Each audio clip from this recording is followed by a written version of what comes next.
Assalamualaikum warahmatullahi wabarakatuh. Saya Gina Tuljana dari kelas 5 Rek A MGT 1 dengan NIM 22030410. Yaitu materi yang pertama yang akan saya jelaskan yaitu keterampilan presentasi bisnis. Nah, membangun keterampilan presentasi bisnis yang efektif adalah kunci kesuksesan. Komunikasi yang baik dan penggunaan visual yang tepat dapat mempengaruhi keberhasilan kita dalam melakukan presentasi. Komunikasi yang efektif melibatkan penggunaan bahasa tubuh, intonasi suara, dan kejelasan pesan untuk memastikan bahwa pesan yang kita sampaikan dapat dipahami oleh audiens. Ada cara untuk menyusun struktur presentasi bisnis. Yang pertama, pendahuluan. Membuka presentasi dengan menciptakan minat dan menunjukkan tujuan presentasi. Yang kedua, isi utama menyampaikan informasi secara terstruktur dengan poin-poin utama dan contoh yang relevan. Yang ketiga, kesimpulan, yaitu mengulangi poin-poin penting, mengadakan pertanyaan terbuka, dan mengundang audiens melakukan diskusi. Nah, teknik menyampaikan presentasi bisnis secara persuasif ada 3. Yang pertama yaitu gunakan bahasa tubuh yang tepat, yaitu gerakan tangan, ekspresi wajah, dan kontak mata yang kuat dapat meningkatkan daya persuasif dalam menyampaikan presentasi. Yang kedua, sajikan data dalam bentuk grafik. Grafik dan tabel yang jelas dapat memudahkan audiens membaca atau membantu memahami informasi yang lebih baik dan jelas. Yang ketiga, sertakan testimoni pelanggan. Menggunakan kutipan dan cerita sukses pelanggan dapat meyakinkan audiens mengenai manfaat atau produk yang kita presentasikan. Presentasi bisnis yang menggunakan gambar, video, atau media lainnya dapat membantu menarik perhatian audiens dan dapat memperhatikan minat mereka sepanjang presentasi. Mengatasi rasa gugup. Nah, rasa gugup saat presentasi adalah hal yang sangat wajar.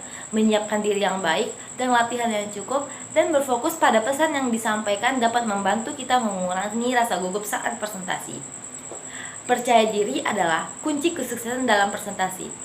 Nah, memiliki pengetahuan yang baik atau mendalam tentang topik, bersikap profesional, dan merasa yakin dengan isi presentasi adalah faktor yang penting dalam membuat presentasi yang efektif. Materi selanjutnya yaitu komunikasi interpersonal dan kelompok. Nah, komunikasi adalah istilah yang begitu populer di saat ini. Media massa, buku, kelompok, diskusi, atau pelatihan, seminar, dan sebagainya, yaitu membahas mengenai komunikasi. Manusia modern diberondong oleh pesan-pesan komunikasi dari berbagai jurusan, baik secara terang-terangan ataupun secara halus, baik secara verbal maupun non-verbal. Nah, komunikasi interpersonal itu adalah proses pertukaran informasi, ide, pendapat, dan perasaan yang terjadi antara dua orang atau lebih. Contoh komunikasi interpersonal yaitu percakapan antara kedua teman, percakapan keluarga, dan percakapan antara 3 orang. Serta komunikasi interpersonal bisa terjadi di mana saja ketika kita menonton film, belajar, dan bekerja. Nah, ciri-ciri komunikasi interpersonal yaitu bahasa yang digunakan bisa formal dan informal.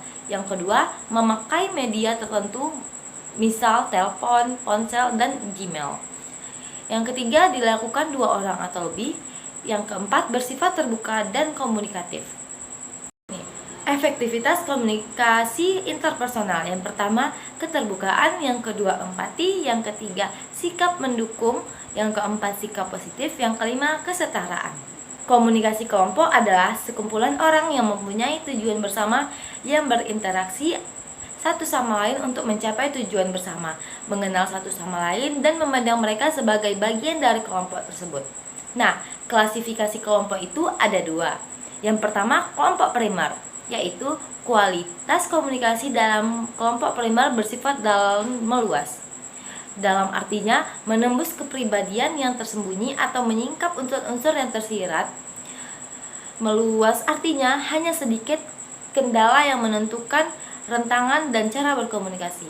Dalam kelompok primer, kita menentukan hal-hal bersifat pribadi dengan menggunakan berbagai lambang, bahasa verbal maupun non-verbal. Dalam kelompok primer, tidak ada pembagian peran secara sistematis, karena komunikasi yang terjadi secara langsung dan sifatnya bersifat informal. Yang kedua, kelompok sekunder. Komunikasi bersifat diangkal atau menembus permukaan luar dari kepribadian kita, dan terbatas atau hanya berkaitan dengan hal-hal tertentu saja. Kebanyakan menggunakan komunikasi verbal dan jarang sekali melibatkan komunikasi non-verbal. Dalam kelompok sekunder terdapat pengelompokan anggota yang terorganisir secara sistematis untuk tujuan tertentu karena interaksi sosial terjadi secara tidak langsung, berjauhan, dan sifatnya yang kekeluargaan. Bentuk komunikasi kelompok yaitu komunikasi kelompok kecil, yaitu bentuk komunikasi kelompok ini sering terjadi dalam kehidupan sehari-hari. Contohnya kegiatan diskusi, rapat, perkuliahan, seminar, diskusi, dan sebagainya. Komunikasi kelompok kecil berlangsung secara dialogis, punya umpan balik secara verbal, serta adanya diskusi tanya jawab. Yang kedua, komunikasi kelompok besar. Komunikasi kelompok besar lebih ditujukan pada proses afeksi dan bersifat linear atau satu arah. Pesan yang disampaikan komunikasi lebih tertuju pada perasaan. Bentuk komunikasi kelompok ini punya jumlah komunikan yang sangat besar dan berbagai latar belakang jenis yang disampaikan, yaitu seperti jenis kelamin, usia, dan tingkat pendidikan. Selain itu, pesan yang disampaikan komunikator sifatnya mudah menyebar antara komunikator lain. Selanjutnya, fungsi komunikasi kelompok. Yang pertama, fungsi menjalin hubungan sosial. Yang kedua, fungsi pendidikan. Yang ketiga, fungsi persuasi. Yang keempat, fungsi perencanaan masalah dan pembuatan keputusan. Yang terakhir adalah fungsi terapi. Selanjutnya, materi negosiasi bisnis. Nah, apa sih negosiasi bisnis? Nah, negosiasi bisnis adalah proses komunikasi antara dua orang atau lebih untuk mencapai kesepakatan atau kompromi tentang suatu masalah atau transaksi bisnis. Ini dapat melibatkan perbuatan tawaran, penawaran, dan kontrak, serta menyelesaikan konflik yang mungkin muncul dalam hubungan bisnis. Nah, tujuan dari negosiasi bisnis itu banyak sekali. Yang pertama, memperoleh kesepakatan yang saling menguntungkan. Yang kedua, menjaga hubungan baik. Yang ketiga, mencapai kesepakatan yang efektif dan efisien. Yang keempat, meningkatkan kualitas produk atau jasa. Yang kelima, memperluas jangkauan pasar. Yang keenam, meningkatkan efisiensi operasional. Yang ketujuh, meningkatkan daya asing perusahaan. Selanjutnya yaitu teknik-teknik negosiasi bisnis yang dapat digunakan untuk meningkatkan kemampuan negosiasi Anda. Yang pertama yaitu teknik preparasi, yaitu teknik atau langkah awal yang harus dilakukan sebelum melakukan negosiasi bisnis. Yang kedua, teknik komunikasi, yaitu aspek yang penting dalam negosiasi bisnis. Dalam teknik ini, kita harus mampu menyampaikan pendapat dan ide dengan jelas, serta mendengarkan pendapat lawan negosiasi dengan baik. Yang ketiga, teknik penawaran. Teknik penawaran merupakan bagian penting dari negosiasi bisnis. Dalam teknik ini, kita harus mampu membuat penawaran yang menarik bagi lawan negosiasi, serta mampu menanggapi penawaran lawan negosiasi dengan baik. Yang keempat, teknik kompromi, yaitu teknik yang harus kita lakukan. Nah, ini teknik yang penting. Kita harus mampu mencari solusi yang sesuai dengan kedua belah pihak, serta mampu mengambil keputusan yang adil. Yang terakhir, teknik persuasi, yaitu teknik ini kita harus mampu meyakinkan lawan negosiasi untuk menerima pendapat dan ide kita, serta mampu mengatasi keraguan dan kekhawatiran yang mungkin muncul dalam negosiasi. Faktor-faktor yang mempengaruhi keberhasilan negosiasi bisnis. Yang pertama, keterampilan negosiasi, yaitu faktor penting yang sangat mempengaruhi kita dalam keberhasilan negosiasi bisnis. Tanpa keterampilan negosiasi yang baik, kita sulit untuk mencapai kesepakatan yang sesuai dengan kedua belah pihak. Oleh karena itu, penting untuk memiliki keterampilan negosiasi yang baik seperti kemampuan komunikasi, persuasi, dan pemecahan masalah. Yang kedua, pemahaman tentang produk atau layanan. Nah, ini penting untuk memiliki pemahaman yang baik tentang produk atau layanan yang kita tawarkan. Yang ketiga, pemahaman tentang pasar. Dengan memahami kondisi pasar, kita lebih mudah untuk menentukan harga yang sesuai dan mencapai kesepakatan yang sesuai dengan kedua belah pihak. Oleh karena itu, penting untuk memiliki pemahaman yang baik tentang kondisi pasar. Yang keempat, hubungan pribadi. Dengan memiliki hubungan yang pribadi dengan lawan negosiasi, kita lebih mudah untuk mencapai kesepakatan yang sesuai dengan kedua belah pihak. Oleh karena itu, penting untuk membangun hubungan pribadi yang lebih baik. Yang kelima, fleksibilitas. Dengan kondisi ini, seringkali berubah sehingga sangat penting untuk memiliki kemampuan untuk beradaptasi dan menyesuaikan diri terhadap perubahan tersebut. Dengan memiliki fleksibilitas yang baik, Anda akan lebih mudah untuk mengatasi kesulitan dan mencapai kesepakatan yang sesuai dengan kedua belah pihak. Yang terakhir, emosi yang terkontrol. Dalam negosiasi bisnis, emosi seringkali menjadi faktor yang menyebabkan konflik dan kerugian. Oleh karena itu, penting untuk dapat mengontrol emosi dan menjaga agar tetap stabil dan rasional dalam situasi negosiasi. Selanjutnya adalah etika dalam komunikasi bisnis. Nah, apa sih etika? Nah, pasti kan teman-teman sudah tahu apa itu etika. Nah, etika merupakan suatu pemahaman mengenai tindakan yang benar dan salah. Etika memberikan panduan apakah suatu perilaku tertentu dapat digolongkan perilaku bermoral atau tidak bermoral. Nah, peran etika yaitu etika memberikan dorongan atau mengajak setiap individu guna bersikap yang kritis dan bersikap rasional.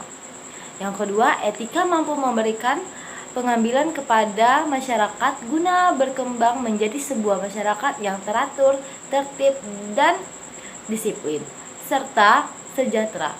Dengan mematuhi seperangkat norma yang berlaku, guna terwujudnya kesejahteraan sosial dan ketertiban. Macam-macam etika yaitu yang pertama, etika deskriptif, berusaha meneropong secara kritis dan rasional mengenai sikap dan perilaku manusia sebagai sesuatu yang bernilai.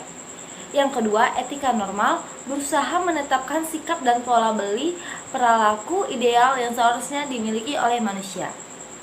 Yang selanjutnya yaitu faktor-faktor yang mempengaruhi pembentukan etika.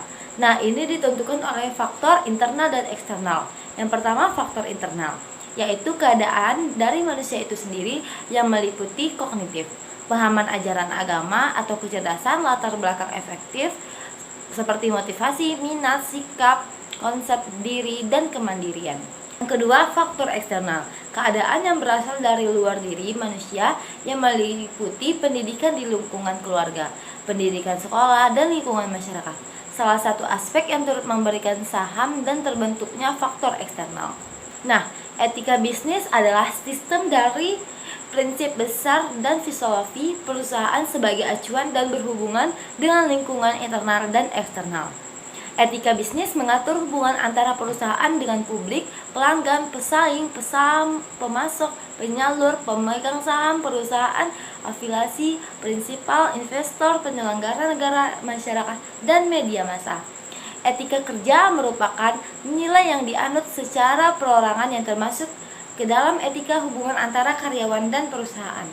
Manfaat etika dalam bisnis. Dengan memiliki sebuah etika, tentu saja klien merasa lebih baik dihargai dan tentu saja mampu memberikan gambaran kualitas perusahaan pada klien. Selain itu, jaminan adanya kerjasama yang baik terjalin dengan pribadi yang memiliki kualitas diri juga etika. Citra perusahaan bisa menjadi baik, tidak adanya citra buruk dan membuat jalannya bisnis menjadi lancar dan terkendala. Selanjutnya yaitu materi tentang teknologi digital dalam komunikasi. Nah, teknologi digital adalah suatu alat yang tidak lagi menggunakan tenaga manusia secara manual, tetapi lebih pada sistem pengoperasian otomatis dengan sistem komputerisasi atau format yang tepat terbaca oleh komputer.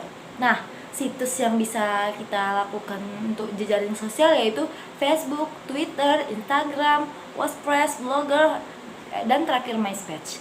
Nah, pelaksanaan teknologi informasi dalam komunikasi bisnis yaitu yang pertama, otomasi kantor, yang kedua, berbagai informasi dengan karyawan, yang ketiga, bertukar informasi, yang keempat, tetap berhubung dengan konsumen, kolega, dan penyuplai.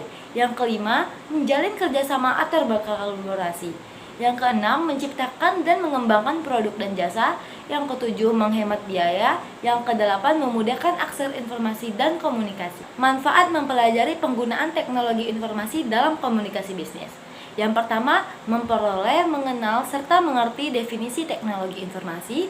Yang kedua, memperoleh, mengenal, serta mengerti fungsi teknologi informasi dalam komunikasi bisnis.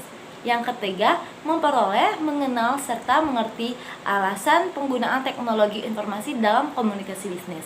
Yang keempat, memperoleh, mengenal, serta mengerti penggunaan teknologi informasi dalam komunikasi bisnis. Nah, kelebihan teknologi bisnis digital itu ada. Nah, setiap jenis teknologi memiliki kelebihannya masing-masing. Berikut ini merupakan kelebihan teknologi digital. Yang pertama, data yang terkirim dari satu tempat ke tempat lain tidak terpengaruh cuaca buruk dan noise karena data yang terkirim dalam bentuk sinyal digital. Yang kedua, berbagai tipe sistem komunikasi tersedia dan dapat terpakai. Yang ketiga, biaya perawatan lebih rendah karena lebih praktis dan stabil. Nah, kekurangan teknologi digital, sedangkan tadi kelebihan teknologi digital. Sekarang kekurangan teknologi digital. Selain memiliki keunggulan, pasti setiap jenis teknologi memiliki efek samping yang timbul. Berikut merupakan kekurangan teknologi digital.